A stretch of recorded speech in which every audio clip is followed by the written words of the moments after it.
more to Crookshanks than meets the eye. Hi guys, it's Eve. Welcome back to my channel. So in today's video, we're going to look at one of the pets from Harry Potter, and that is Hermione's pet cat, Crookshanks. Now many think that Crookshanks isn't just your ordinary cat, and that actually they may have a little bit more going on. There might be a bit of a bigger story around Crookshanks, and potentially might have some connections to some other wizards and witches that we know. There are quite a few theories about the potential backstory of Crookshanks, and in this video I'm going to go through them and I'm going to get straight into it. So Hermione buys Crookshanks in the third book. In Prisoner of Azkaban, she goes to the magical menagerie in Diagon Alley and she decides to buy a cat. So Hermione, Harry and Ron meet up in Diagon Alley at the start of the third book, and Hermione's like, look, I got some money for my birthday and I want to get a cat. You know, you've got an owl, Harry, Ron, you've got Scabbers, I'd also like a pet.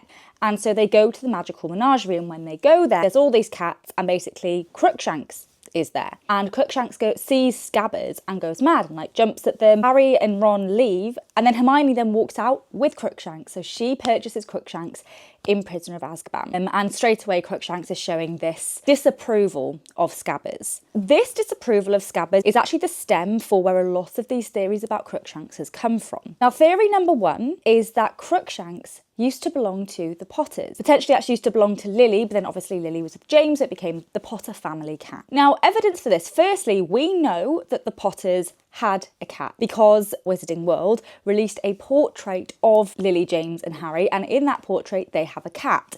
And the cat in this portrait looks a lot like Crookshanks. And also in a letter that Lily wrote for Harry for his first birthday, it mentions there about them having a cat, a cat is mentioned. So we know that they have a cat, that they had a cat whilst Harry was a baby. And that picture, that portrait that the Wizarding World website released does look suspiciously like Crookshanks. So this firstly shows that this theory could be true because we know factually they had a cat. And the reason why people think that the cat could be Crookshanks is because this could explain why Crookshanks recognises Peter Pettigrew and Sirius. Harry at one point is in his dorm room in Prisoner of Azkaban, and he looks out the window and he sees a big dog, the Grim, or obviously we find out later on, Sirius, walking across the grounds towards the Whomping Willow with Crookshanks in the lead, leading the dog, which is Sirius. Crookshanks shows this recognition of Sirius. She helps him when he's a dog, when he's trying to hide around Hogwarts and all of that. Crookshanks is helping him. And then not only this, when they're all in the Shrieking Shack towards the later part of the book, and they're threatening Sirius, pointing the wand at Sirius, Crookshanks sits over Sirius's heart to protect him. So Crookshanks shows this recognition and fondness to Sirius. And now this seems beyond just what a normal cat would do, because there's many things that Crookshanks does that feels like she's very clever. She isn't just your usual cat. She's hot, and it is mentioned throughout, and J.K. Rowling has confirmed that she is a very intelligent cat. She's not a normal cat. She's a magical cat. And this recognition of Sirius does seem very much magical. And a lot of people think that potentially the reason why she's recognised Sirius is because she has this higher intelligence, so sees that it's not just a dog, that it is a person, and that this person is Sirius because Crookshanks was the Potter's cat, was Lily and James's cat, and obviously Lily and James were best friends with Sirius, and so Crookshanks would know Sirius, and Lily and James loved Sirius, so therefore so would the cat. Crookshanks would have loved Sirius and been very fond of him, and so even in dog form, Crookshanks being very highly intelligent and probably recognising that the scent of Sirius and all that, recognised Sirius from when she was the Potter's pet, because Sirius would have been there a lot, would have been over spending time with James and Lily and Harry, and Crookshanks recognised him. It would explain why Crookshanks attaches to Sirius so quickly and is so fond of him and helps him out in his dog form and protects him. And not only that, the fact Crookshanks recognises Pettigrew and doesn't like Pettigrew and is actively going after Scabbers, trying to get him, doesn't like him, all of that would also be explained by Crookshanks being the Potter's cat, because Crookshanks would therefore, in a similar way as with Sirius, would recognise Pettigrew because Pettigrew was Lily and James's friend, and would also, being a very highly intelligent cat, would know what Pettigrew did, would know that Pettigrew betrayed Crookshanks' owners, Crookshanks' family. Pettigrew betrayed them. It does seem very coincidental that Crookshanks loves Sirius so much and hates Pettigrew so much, when Sirius is the innocent one and Pettigrew is the guilty one. And how else could Crookshanks know that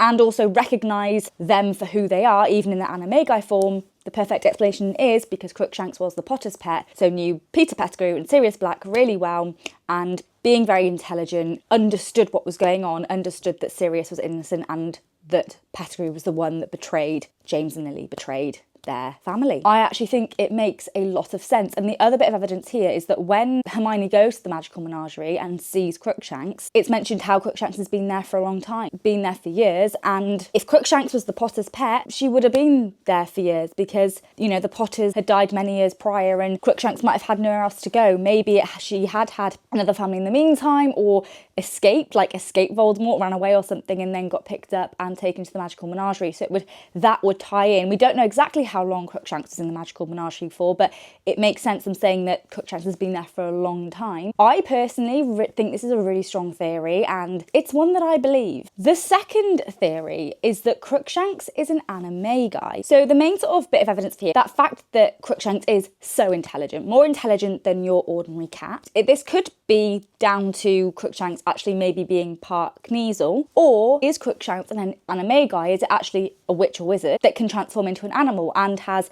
basically decided to stay in that animal form? And actually this could sort of go hand in hand with the other theory in the sense of Crookshanks therefore wouldn't have been the Potter's pet, but the witch or wizard could have been someone who was friends with the Potters, knew Sirius, knew Pettigrew, and that would then still explain that recognition that Crookshanks has of Scabbers and Sirius Black as an animagi, because when they were even in their human form, like they were around at the same time of Lily and James, were in the same circle, maybe was even in the Order of the Phoenix, knew who they were and also knew the truth of what they did, that it was Pettigrew that betrayed the Potters. And so that would still work with this and would explain the intelligence of why Crookshanks seems to just know things and be more intelligent than your average cat, because it's not your average cat, it's actually also part human, and also would explain why Crookshanks can communicate and recognises Sirius and Scabbers even though they're just animagi and not proper animals, because so is Crookshanks. Crookshanks is also an animagi, so recognises other animagi and can communicate with them. The only thing here is, would an animagi then really let themselves be put in the magical menagerie unless they did that tactically because they wanted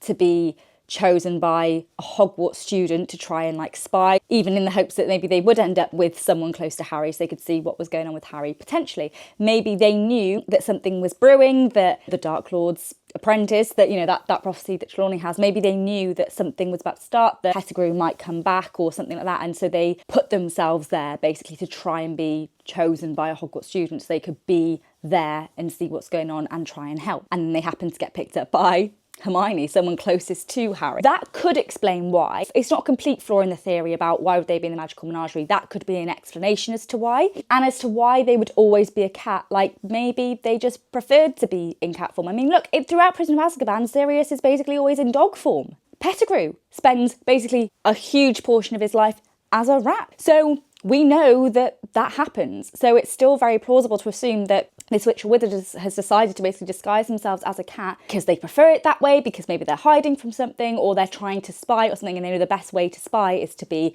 in that animagi form. The other theory that links to this, but could be a little bit stronger, is potentially Crookshanks is a metamorphagus. So metamorphagus is basically a blood curse. So someone is born with a blood curse, it follows down the female line of the family, and it's when basically someone is cursed to eventually be an animal forever. So Nagini was a metamorphagus, or metamorphagi, I never know which one is the plural and which is the singular. So Nagini basically was a human woman, a human witch. She had this blood curse on her, which meant that basically she could turn back and forth into a snake and then back into a human. But basically, as time goes on, it gets harder and harder to turn back into your human form, until eventually you can't turn back, you can't control it, and then you're in your animal form forever. So if you have a metamorphagus blood curse, you'll eventually be that animal forever and you can't turn back. So the difference between metamorphagus and animagi, you can basically forever choose when you want to turn back and forth from animal to human. Metamorphagus, you can't control it as much, and eventually you can't control it at all, and you're permanently an animal. So one of the theories is that Crookshanks maybe isn't an animagi and is instead a metamorphagus, and then this would explain why she stays in her animal form, why she stays as a cat, because she can't turn back because she has a blood curse on her, but she'd still potentially retain some of that human intelligence, witch intelligence she had, which is why, again, Crookshanks seems extremely intelligent and more intelligent than your average cat. And so basically all the points we gave gave for animagi still stand of, you know, Crookshanks was a metamorphagus that was originally a human, and potentially a human that was around, you know, the same time as Lily and James, and so knew them, knew Sirius and Pettigrew, knew the truth of what happened, and therefore that's why Crookshanks acts the way she does when she sees Scabbers and Sirius in dog form during Prisoner of Azkaban. So all of that reasoning still applies, just that the reason why Crookshanks is a cat and doesn't turn back into a witch or something is because she can't, because she's a metamorphagus. She has that blood curse on her. And actually, if she's a metamorphagus, she could still have been the Potter's pet, because either the Potters might not have known she was a metamorphagus and so just like looked after her and had her as their pet. Maybe Crookshanks even found them, was a metamorphagus and wanted to be taken in by a good family and so found the Potters. Or the Potters maybe knew Crookshanks when she was a witch and knew what she was going through, that she was a metamorphagus, that she would eventually be a cat forever, and they basically had this agreement. They offered her, like, look, we'll look after you when you can't change back. And so she could have still been their companion. And then one more theory is that, was Crookshanks a spy? Now, this is something I sort of alluded to in the earlier point about why Crookshanks was in the magical menagerie, and it could have been if she was an animagus, and then it could have been out of choice if she wanted to sort of help and see what was going on in Hogwarts and spy. And so this other theory is sort of aligned with this on maybe Crookshanks is a spy, not necessarily an animagus, but is a highly intelligent animal, magical creature, potentially part Kneazle, which would explain the very high intelligence and this additional level of like understanding, almost on human level, but not quite. And actually she's a spy for Dumbledore or the Order of the Phoenix. So this is her not being an animagus. She is just a cat, but a very highly intelligent cat. Dumbledore and or the Order of the Phoenix basically employs Crookshanks to be their spy and puts Crookshanks in the magical menagerie, knowing she'll probably be picked up by a Hogwarts student and just hoping it would be someone close to Harry. Or even maybe they sort of fed Hermione that idea of, you should get a cat, to try and encourage her to be the one to get Crookshanks, but mainly just for a Hogwarts student to pick up Crookshanks from the magical menagerie, so then Crookshanks could be their spy, would be able to get into Hogwarts, and there'd be like a solid backstory, because they couldn't just make a cat and just put the cat in Hogwarts and be like, or just hand them to a student, like, here you go, here's a cat, because that could raise questions. So if it's in the magical menagerie and is bought by a student, there's a very solid alibi backstory there for how the cat is in Hogwarts, and it can't really be linked back to Dumbledore or to the Order. And then Crookshanks is basically acting as a spy for them and trying to get information, because maybe, you know, we know Dumbledore knows loads of what's going on, and maybe Dumbledore is aware that something's brewing, that there is this risk, that maybe he's already heard Trelawney's prediction about the Dark Lord's apprentice is going to come back. Maybe he has this very high level of like knows things that are going to happen. So potentially, yeah, he knew something was brewing, something's on the horizon, and so Dumbledore wanted Crookshanks there to be his eyes and ears. He can't go around and see everything. He wanted Crookshanks to help, and it worked out brilliantly that Crookshanks then ended up being very close to Harry and Ron and Scabbers, because Crookshanks could see exactly what was going on and could report this back in whatever way they do, through magic. Maybe it's through Dumbledore or the Order, if it's the Order that have planted Crookshanks there. Maybe it's through them sort of withdrawing memories from Crookshanks to see what she's seen, and that would then explain again why Crookshanks is helping Sirius a lot, because she's trying to get information, and why she's so like after trying to get Scabbers, because again she like senses that Scabbers is not right. There's something going on with Scabbers, that they're guilty. And they're now basically on like Dumbledore's orders to figure more out about Scabbers, to capture him. The Order weren't, I guess, fully sort of reformed by that point. They were sort of around, but they only properly get back together and are a solid like order, a solid like committee, if you like, once Voldemort's returned. So it's more likely to be Dumbledore. I've always thought it's a bit weird that Dumbledore didn't know how Sirius was getting in and out the castle, that he really didn't know he was there. I reckon he did know, and it was Crookshanks maybe feeding Dumbledore this information. Dumbledore was able to find out that where Sirius was, how he was getting in through Crookshanks, but Dumbledore allowed it to unfold because, you know, Crookshanks was able to communicate with Dumbledore. And Dumbledore probably also knew that Sirius was likely innocent.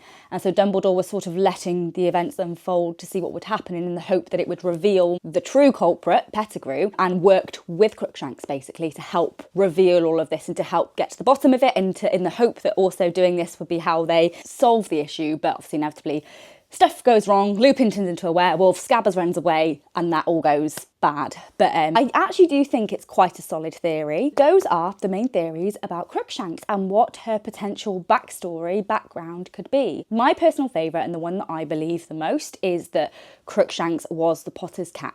That Crookshanks previously belonged to Lily and James and was very clever, likely part Kneazle, so had this just high level of understanding, more so than your usual cat, and that would explain why Crookshanks recognises and loves and supports Sirius and recognises and hates Pettigrew. That for me is the strongest theory, and I think it could very much be true. But all these theories do have quite strong evidence and I think are quite believable and plausible. But let me know what you think. Which of these theories do you think are most likely to be true, if any of them?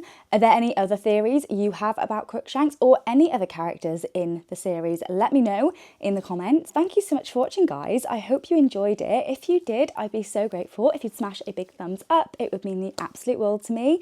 And make sure you're subscribed and have notifications on so you don't miss future videos. I'll be doing more theory videos like this, going through characters and different ideas from Harry Potter, and I'll also be doing big like background history explanation videos of Harry Potter families, locations and all sorts of things like that. Make sure you're subscribed so you don't miss future videos. Thanks so much, guys, and I'll catch you in the next one.